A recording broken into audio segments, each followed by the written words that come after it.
Welcome in. Today, we're diving into something I think a lot of us think about, dream about, a really satisfying retirement. And, it's interesting about what you've shared with us. It's not all about adding more to your plate, but what you choose to subtract. It's a fascinating perspective, isn't it? We Yeah. often picture retirement as this blank canvas, Mm. ready to be filled with all of our bucket list experiences. Yeah. But these reflections suggest that sometimes the key to happiness lies in letting go of Yeah. things. I'm complete with you. And one of the first things these happy retirees seemed to ditch is that constant pursuit of wealth at the expense of their well-being. It's like they're saying, hey, there's more to life than a bigger paycheck. Absolutely. The material that you provided highlights a really crucial point. Many retirees discover that prioritizing their health over wealth accumulation brings them a deeper sense of satisfaction in their later years. There's actually a fascinating concept in behavioral economics called loss aversion. We're naturally wired to feel the pain of a potential loss much more strongly than we do the pleasure of an equivalent gain. That makes sense. Yeah, So we might cling to a high-stress job, even if it's impacting our health, because we're hardwired to fear losing that income, even when logic might suggest otherwise. precisely. And there was a story in these materials that I thought illustrated this perfectly. Hmm. A gentleman shared how he was at a crossroads in his career. His demanding job, while financially rewarding, was literally making him sick. Oh, wow. He was faced with this difficult choice: chase an even higher salary or prioritize his health and happiness. It's a dilemma I think many of us can relate to. For sure, yeah. It's that classic tug of war between wanting to build a secure future and realizing that life is happening right now. Exactly. And this ties into another crucial takeaway from these insights: understanding the true value of time. Yeah. The sources emphasize how successful retirees view their time as this precious currency, not to be squandered. I love that analogy, time as currency. It makes you realize that it's not just about how much money you accumulate, but how you choose to spend those precious hours and days. It reminds me of something you hear a lot. Nobody on their deathbed wishes they'd spent more time at the office. Right. As we age, our health naturally declines, but often our wealth increases. The question then becomes, when do we finally permit ourselves to savor the fruits of our labor? When do we acknowledge that time, especially healthy, vibrant time, is a finite resource that shouldn't be mindlessly traded for another year on the treadmill? That's such a powerful point. It's like we get so caught up in this idea of, I'll relax later, I'll travel later once I have enough saved, that we forget to factor in the very real opportunity cost of delaying our dreams. Absolutely. And what's interesting is that for many, an extra year or two of work doesn't significantly alter their retirement lifestyle. But what it does take away is precious, irreplaceable time. Time that can be spent nurturing relationships, pursuing passions, or simply embracing a slower, more intentional pace of life. It's a tough thing to wrap your head around while you're still in the thick of it, isn't it? But there's a line from this material that really struck me. What you have never feels like enough. Until we address that feeling of scarcity, it's so easy to stay stuck on that treadmill of always striving for more. It's funny how we often talk about retirement planning in terms of finances, but rarely do we discuss like the mental shifts that can lead to a more fulfilling next chapter. You're spot on. And one of the most impactful shifts these happy retirees seem to have made is around the relationship with worry, especially the kind that's fueled by constant news consumption. It's true. You read these reflections and it's like they've discovered this secret superpower, the ability to tune out the noise and just focus on what they can control.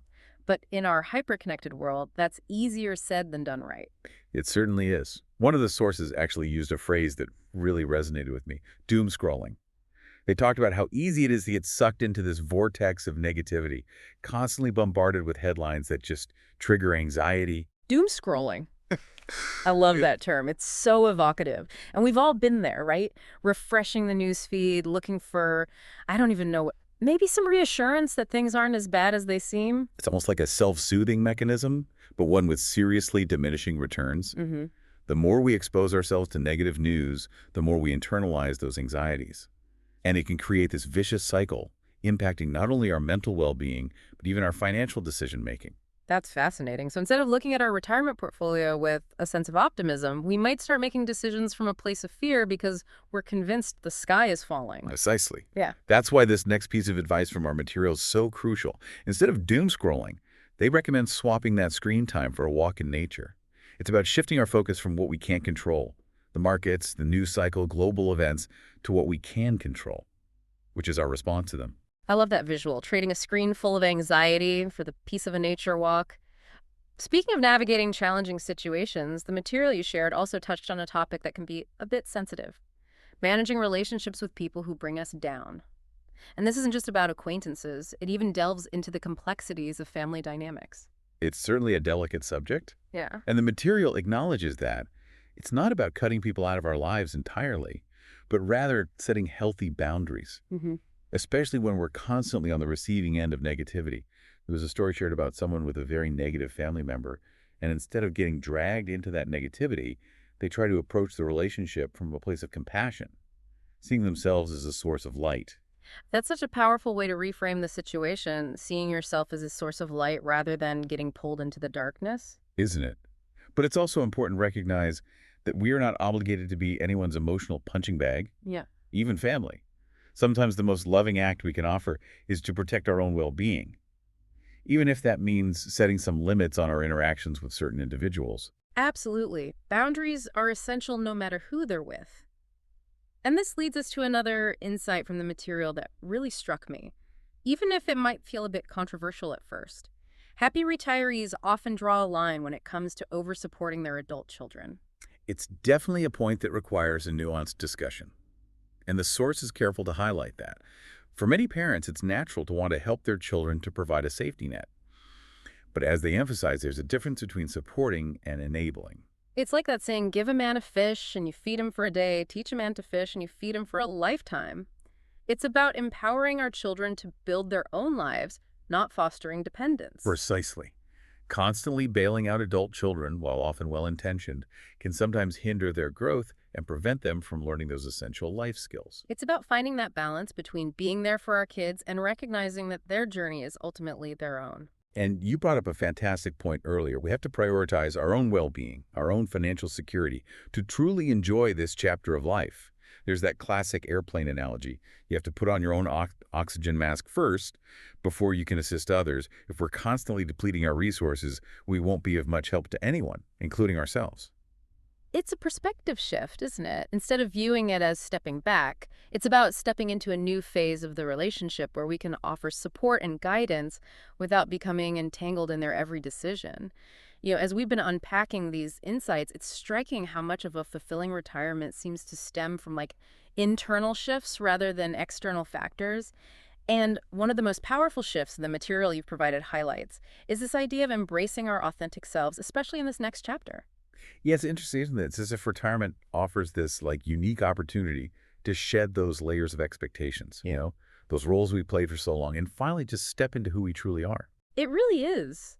The source mentions how for many this involves letting go of the need to please others or conform to societal norms. It's like they've finally given themselves permission to live life on their own terms. Yeah, and what's fascinating is how this often involves revisiting passions or dreams that were perhaps put on hold earlier in life. It could be anything from taking up a forgotten hobby to embarking on a completely new career path. Absolutely. It's like they've rediscovered a part of themselves they didn't even realize they'd lost touch with. I'm curious, though, why do you think it's often so difficult for people to embrace their true selves earlier on? Well, it's a complex interplay of factors, of course. But one element that often comes up in these reflections is the weight of societal expectations. There's this pressure, especially in younger adulthood, to follow a certain path to make choices that will garner approval or validation from others. It's the classic keeping up with the Joneses mentality, but it can extend far beyond material possessions, can it? It's about career choices, relationship milestones, even how we choose to raise our children. Precisely. And while those societal pressures don't magically disappear once we hit a certain age, there's often a shift in perspective that happens later in life. As one of the sources so eloquently put it, at 20, you care about what everyone thinks. At 40, you care less. And at 50, you realize no one was thinking about you all along. That's brilliant. And it highlights this incredible freedom that can come with age, this realization that we're not beholden to those external judgments anymore. But it makes you wonder, how can we tap into a bit of that "I'm too old for this" wisdom earlier on? I think it begins with cultivating self-awareness.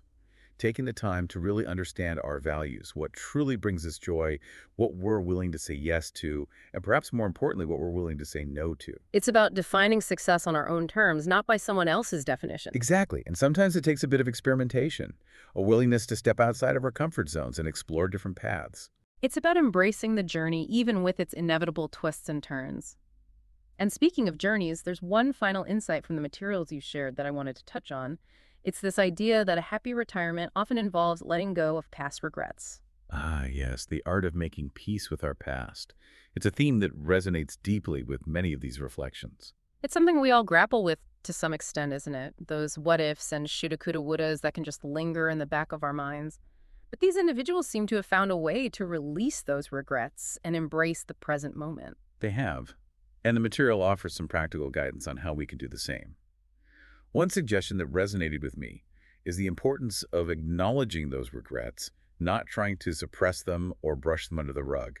It's about sitting with those feelings, allowing ourselves to process them fully. It's about giving ourselves permission to feel those emotions, to learn from those experiences, and then ultimately to release them. Exactly.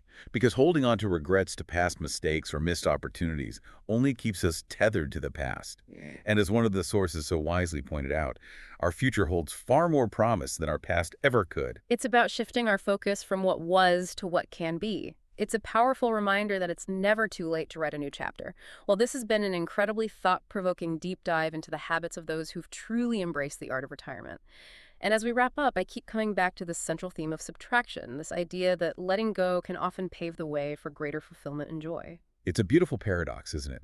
That sometimes it's in the releasing and the simplifying that we truly discover what it means to live a rich and meaningful life. And on that note, I'd love to leave our listeners with a question posed in the material that sparked this entire conversation. It's a question that transcends retirement and applies to every stage of life. What is one thing you'd love to do purely for the joy of it if time and money were no object? Hold on to that question. Let it simmer in your mind because the answer just might surprise you and inspire you to make some bold and beautiful choices today.